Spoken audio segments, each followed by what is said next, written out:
পড়ছিলাম প্রণয়ের রূপকথা, কলমে ফাতেমা তুজ, পর্ব সংখ্যা ২৮।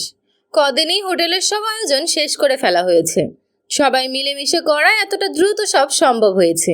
দুদিন পরে হোটেলের উদ্বোধন। ববি তো ভীষণ চিন্তায় আছেন, তাই এসেছেন শাশুড়ির কাছে। একটু কথা বলে যদি মন হালকা হয়। চিন্তা করো না ছোট বউ, চিন্তা তো হচ্ছেই আম্মা। এতগুলো টাকা দিয়ে হোটেল করা হলো, যদি ভালো সাড়া না পাই। পাবা আল্লাহ আল্লাহ করো। তা তো করি আম্মা, তবু ভয় হচ্ছে। ভয় পেও না, সব ঠিক হবে। বলে ববিতা চুপ হলেন। বৃদ্ধা একটু সময় পর বললেন, একটা কাজ ভালো করছো। কি আম্মা? দীপ্রর সাথে কুহুরে মিশতে দিয়ে। কি করব আম্মা, আর কিছু তো করার নেই। আমারও আর ভালো লাগে না। ভালো কাজ হয়েছে এটা। দুজনে একসাথে থাকুক, মিশুক বুঝুক একে অপরকে। বিপরীতে ববিতা বললেন, আম্মা আপনি কি আমায় কোনো ইঙ্গিত দিতে চাইছেন? ইঙ্গিত না, সরাসরি বলি, দুজনের বিয়ের বিষয়ে ভাবতে হবে না? এটা হয় না আম্মা। দীপ্র বিয়ে ভেঙেছে, আমার মেয়েটার সম্মান গিয়েছে। হ্যাঁ, আমি এখন স্বাভাবিক সম্পর্ক রাখতে চাচ্ছি, কিন্তু ওই বিষয়টা কি মিথ্যে হয়ে যাবে? আচ্ছা, সেটা সময় বলুক না। ওরা দুজন যদি চায়, সেটা ভিন্ন আলাপ আম্মা। কিন্তু আমি আর আমার মেয়েকে জোর করব না, কোনো সিদ্ধান্ত চাপিয়েও দেব না।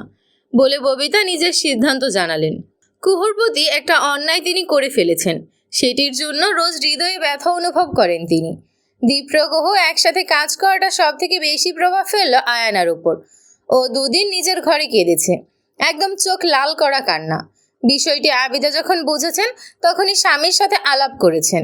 ওনার স্বামী সবটা শুনে একটা সিদ্ধান্ত নেবেন বলে জানিয়েছেন, কিন্তু হুট করেই সেই সিদ্ধান্তটা নেওয়া যায় না।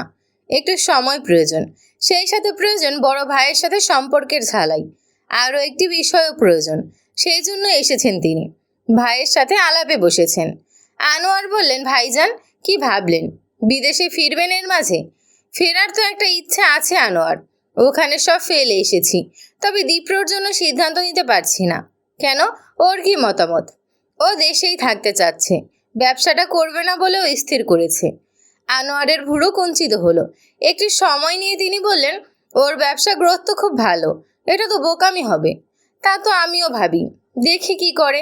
এখন আমিও সিদ্ধান্ত নিতে পারছি না। ছেলেটা এখানে রেখে যে ফিরবো, সেটাও তো একটা চিন্তা।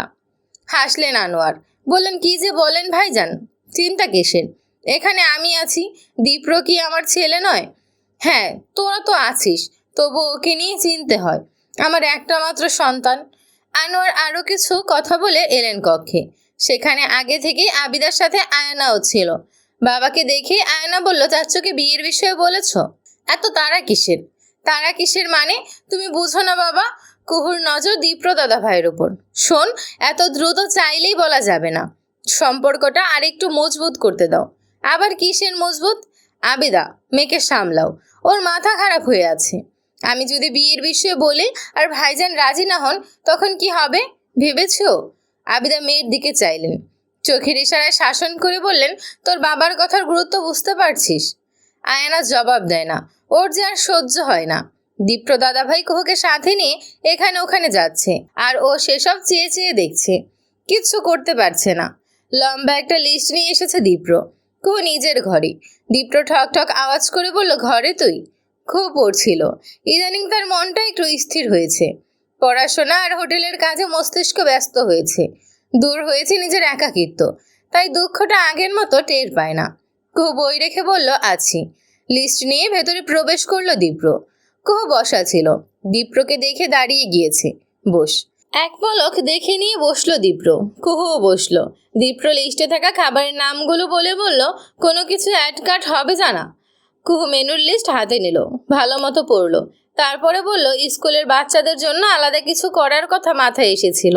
মা কিছু হেলদি নাস্তা বানাতে পারে, ওগুলো যদি লাভ ছাড়া ওদের জন্য দেওয়া যায় তাহলে ভালো হয়। এতদিন পর কুহুর মস্তিষ্ক ঠিকঠাক কাজ করতে পারছে। দীপ্র একটু সময় নিয়ে বলল, আইডিয়া ভালো, বাচ্চাদের জন্য সুবিধা হবে, কিন্তু হোটেল আর স্কুল বেশ খানিকটা দূরে, এটা কিন্তু সমস্যা। ওদের জন্য খাবার নিয়ে যাওয়ার ব্যবস্থা করা যেতে পারে। ক্যান্টিনের খাবার দিনকে দিন আরও খারাপ হয়েছে, মানহীন করে ফেলেছে। আমি জেনেছি বিষয়টা, তখনই মাথায় এসেছে ওদের জন্য কিছু করা গেলে ভালো হবে। ওকে, এটা আমি দেখছি, বাড়তি একটা লোক নিতে হবে। আচ্ছা, মেনুতে কিছু অ্যাড কাট করতে হবে? না, সব ঠিকঠাক। ওকে, লিস্ট কি আপনি করেছেন? ভালো হয়নি? না, হয়েছে, বেশ ভালো হয়েছে। আচ্ছা, দুজনের কথা ফুরলো। দীপ্র উঠে যেতে নিলে কুহু কিছু বলতে নিয়েও আটকে গেল। দীপ্র সেটি বুঝতে পারলো। শুধালো, কিছু বলবি? গলায় এসে আটকে যাচ্ছে কথাগুলো। কুহু শুকনো ঢিক গিলে বলল, না। দীপ্র চলে যেতেই আগমন হলো আয়ানার। মেয়েটি বোধহয় এখানেই ঘুরঘুর করছিল। সুযোগ পেয়েই ঘরে প্রবেশ করলো। বাহ, ভালোই তো, ঠ্যাস দিয়ে বলল আয়ানা। কুহু একবার দেখিনি বিছানা ঠিক করায় ব্যস্ত হলো। দীপ্র দাদা ভাইকে পটানোর কোনো রকম উপায় তো বাদ দিচ্ছিস না কুহু? হাসি পেল কুহুর। সে পটাতে চাচ্ছে, এ কথার মতন যুক্তিহীন কথা বোধ হয় দুটি নেই। আমি আগেও ক্লিয়ার করেছি আয়না আপু। তোকে ভরসা তো করি না। তুই আর তোর বোন যা শেয়ানা। শেয়ানা তুমি কি কম? মুখের উপর জবাব দিল কুহু। আয়না ঠোঁট কামড়ে বলল, ভালোই তো, মুখ থেকে কথা বের হচ্ছে আজকাল। মুখ থেকে কথা বের করা কি শুধু তোমার অধিকার? লেখা আছে নাকি কোথাও? শোন কুহু, কিচ্ছু শুনতে চাচ্ছি না। যেচি পড়ে ঝগড়া করবে না আয়ানা আপু। ভালো ব্যবহার করে এসেছি দেখে আরো বেশি পেয়ে বসেছো। তোর ভালো ব্যবহারের পেছনে যে মুখোশ আছে সেটা তো আমি জানি। জানো তো ভালো। যা ইচ্ছা করো, করব, ঠিকই করব। শুধু একবার সময় আসুক। একদম মুখের সামনে এসে কথাটা বলল আয়ানা। কুহু জবাব দিল না। আয়ানা এবার আঙুল উঁচু করে বলল, দীপ্র দাদা ভাইয়ের উপর নজর দিস না, ফল ভালো হবে না। তুমি আমাকে ধৈর্যহারা করে দিচ্ছ আয়ানা আপু। আমি ক্লিয়ার করেছি আমি ওনার প্রতি আগ্রহী না, কিন্তু তুমি বিষয়টা বাড়াচ্ছ। এক কথা কতবার বলবো? ওকে, আগ্রহী না হলেই ভালো। এমনিতেও দীপ্র দাদা ভাইয়ের সাথে আমার বিয়ে নিয়ে কথা চলছে। এই পর্যায়ে কুহু আসলেই অবাক হলো। ওর ভোরও কঞ্চিত হলো। ভেতরে ভেতরে আসলেই কথাবার্তা চলছে তবে? কুহু তো এমন কিছু শোনেনি। আর দীপ্র ভাইকে দেখেও তো মনে হয় না আয়না আপুর সাথে তেমন কোনো সম্পর্ক আছে।